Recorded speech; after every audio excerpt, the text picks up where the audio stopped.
आप सभी भक्तों का मेरे YouTube चैनल राधे कृष्ण में हार्दिक स्वागत। दिन रविवार तारीख 28 अप्रैल 2024 वैशाख मास कथा। जय श्री हरि विष्णु भगवान की जय।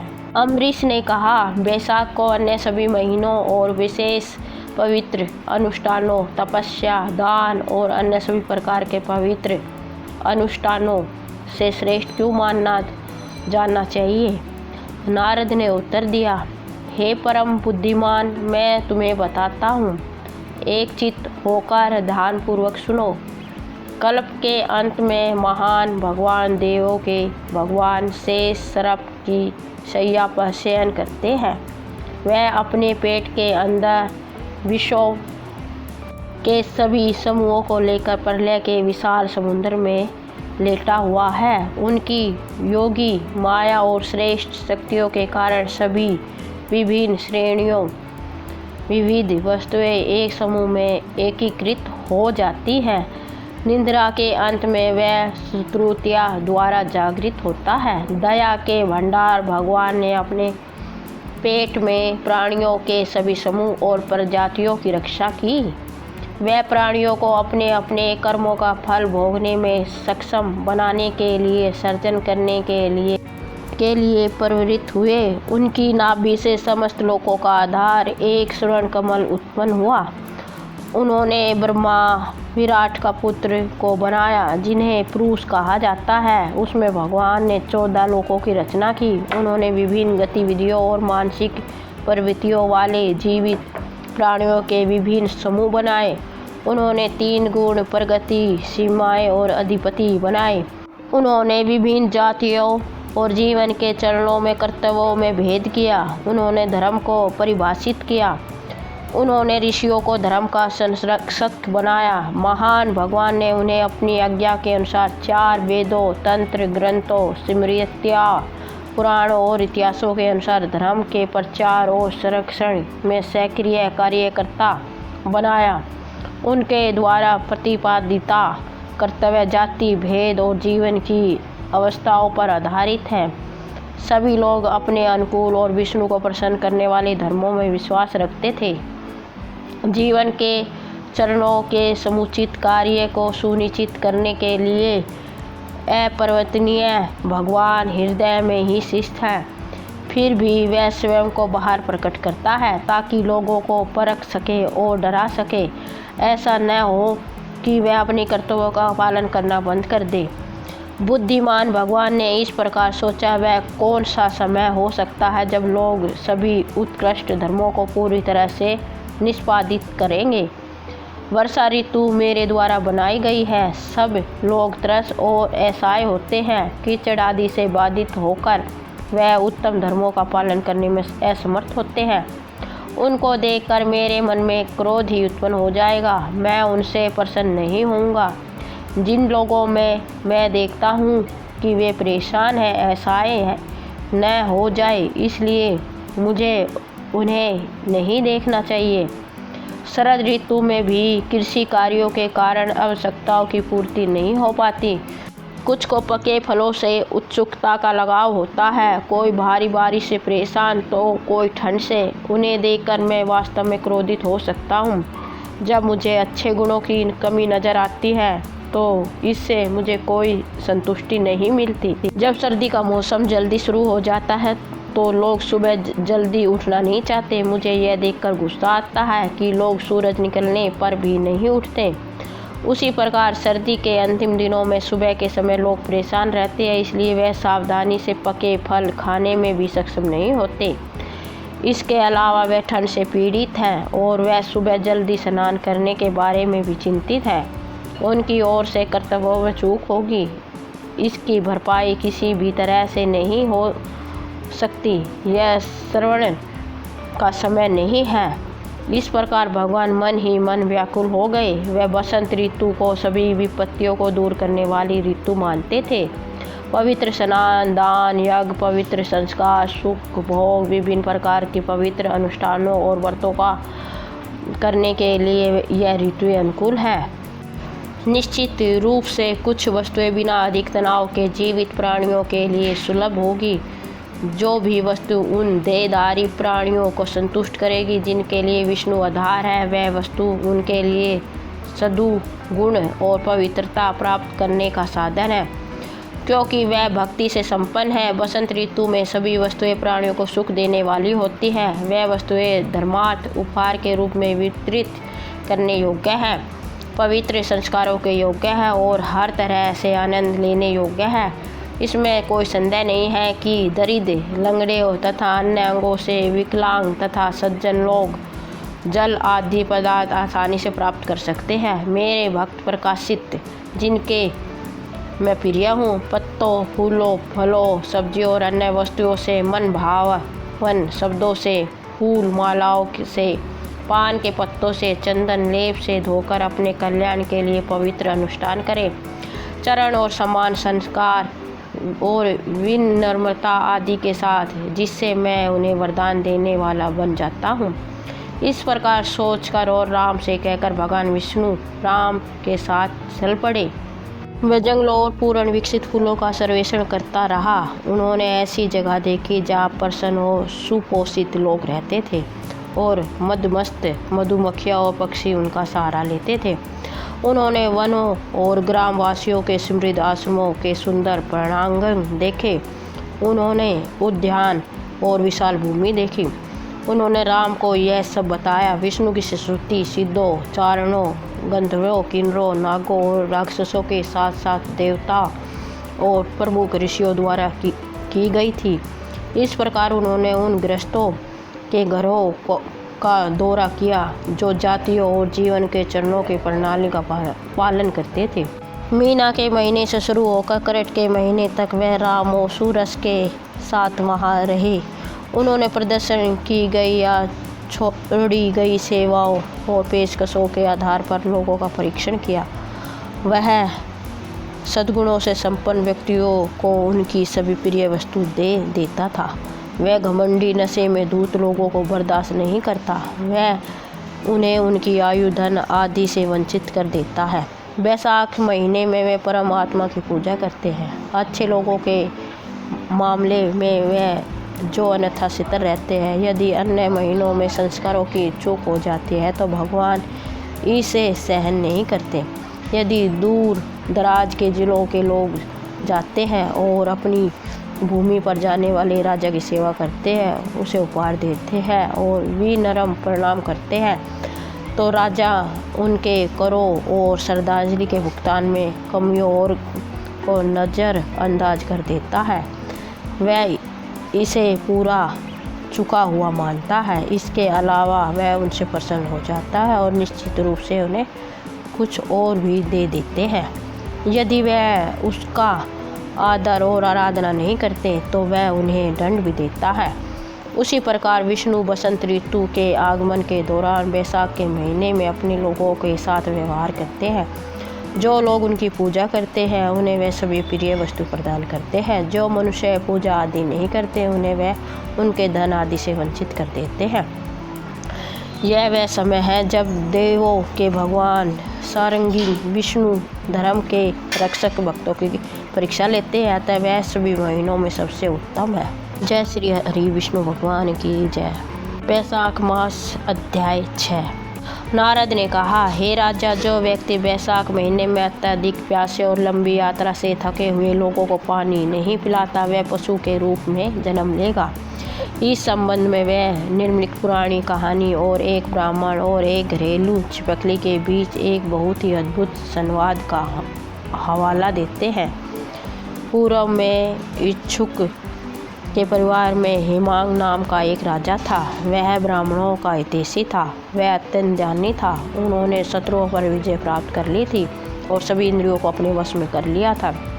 जितनी पृथ्वी में कण है, जितनी जल की बूंदें हैं, समुद्र आदि और जितने आकाश में तारे हैं, उतनी गाय उसने दान में दे दी।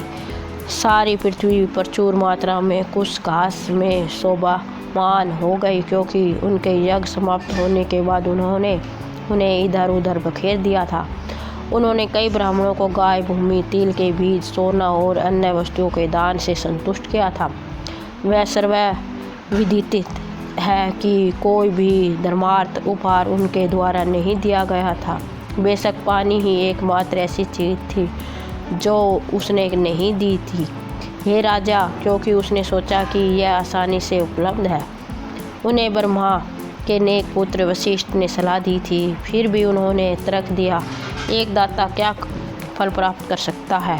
एक मूल्यवान चीज़ का दाता जो हर जगह उपलब्ध है। इस गलत धारणा और उसके समर्थन में तर्कों के साथ उन्होंने किसी भी ब्राह्मण को पानी नहीं दिया। उनका कथन स्पष्ट रूप से उचित था, जो उपलब्ध नहीं है उसे देने में योग्यता नहीं होगी। वह अंगों से वंचित ब्राह्मणों और गरीब ब्राह्मणों और आजीविका के साधनों से वंचित लोगों की पूजा करता था। वह उन ब्राह्मणों की पूजा नहीं करता था जो वेदों के अच्छे जानकार थे, सत्य के ज्ञाता थे और जो ब्रह्म की व्याख्या करते थे। सभी लोग प्रतिष्ठित व्यक्तियों की पूजा करेंगे, उन्हें भरपूर उपहार देंगे। ऐसा ही लोगों की सहायता कौन करेगा? बिना विद्या वाले ब्राह्मण, बिना अंगों वाले विकलांगों और गरीबों की, इसलिए वह सहानुभूति के पात्र है। ऐसा सोचकर उसने अपनी इच्छा से कुछ धन अयोग्य व्यक्तियों को अपने गुरु की असहमति के बिना अर्पित कर दिया।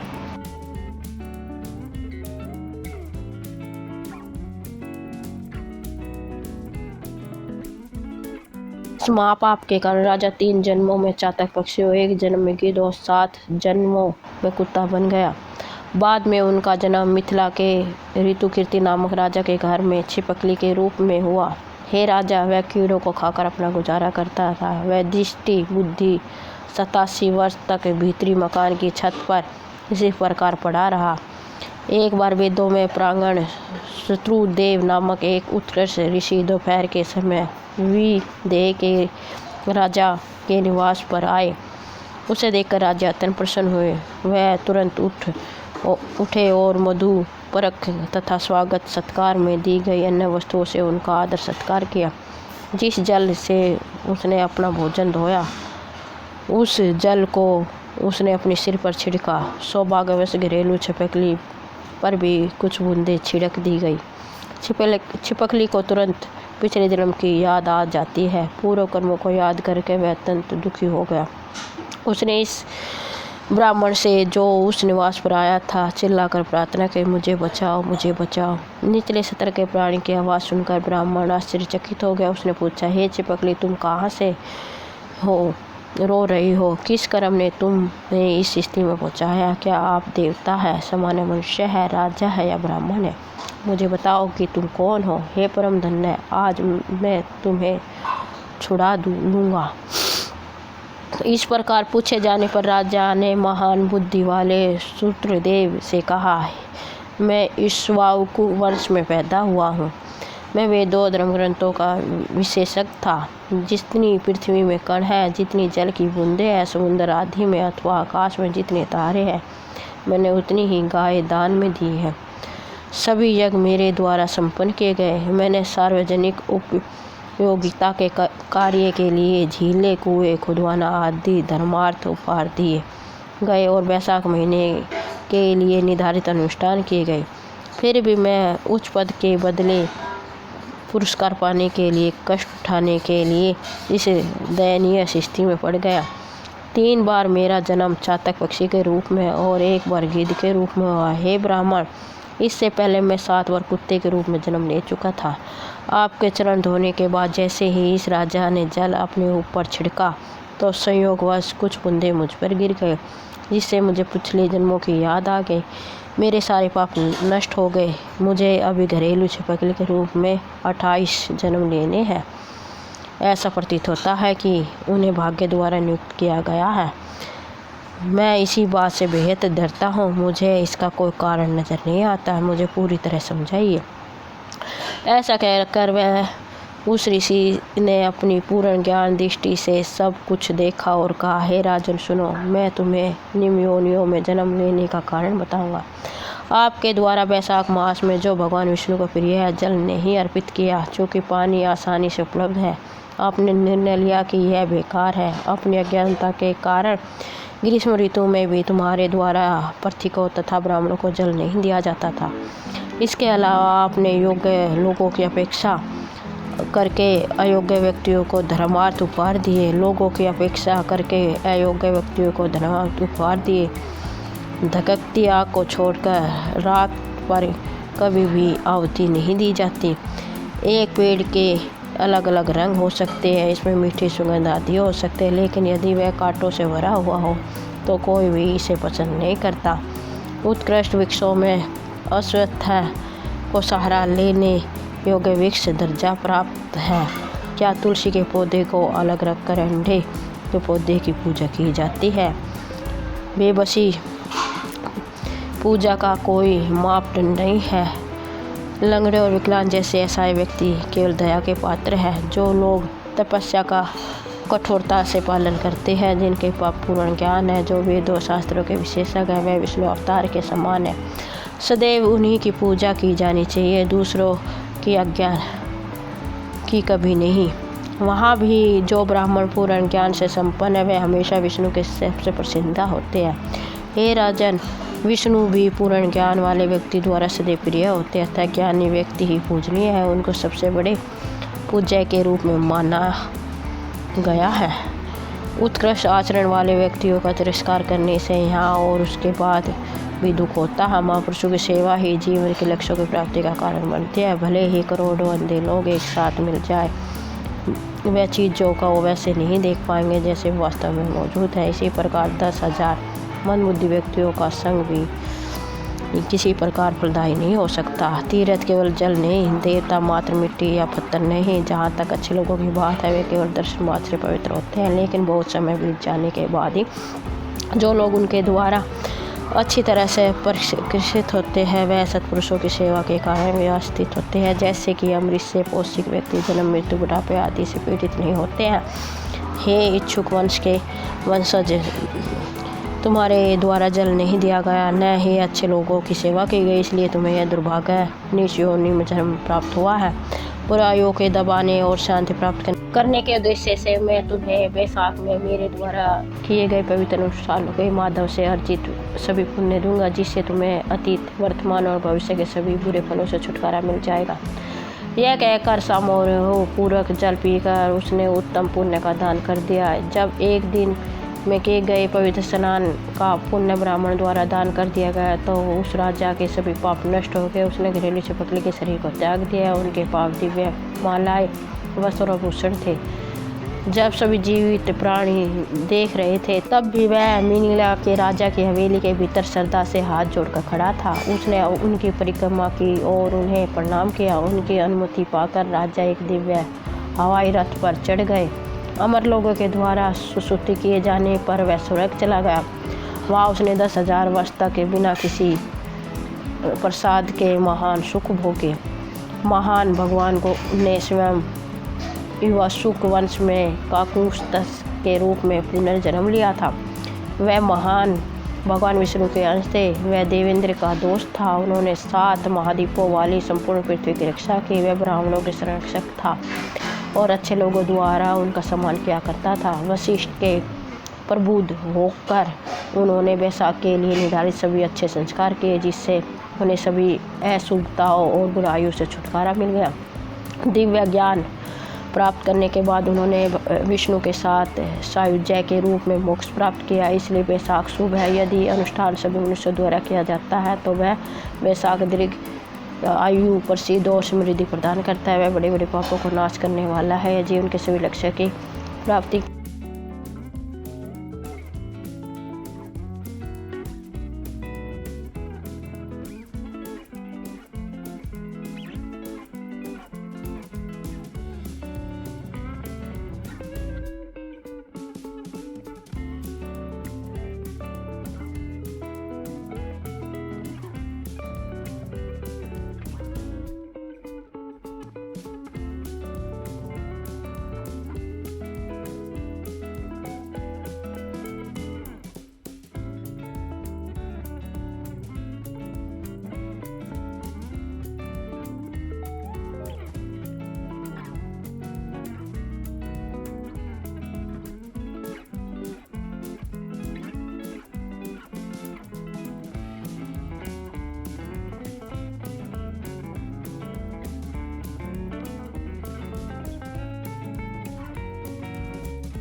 जय हरि विष्णु भगवान की जय। आपको मेरा वीडियो कैसा लगा कमेंट बॉक्स में अवश्य बताएं। मेरे वीडियो को लाइक शेयर और चैनल को सब्सक्राइब करें। धन्यवाद। जय हरि विष्णु भगवान की जय।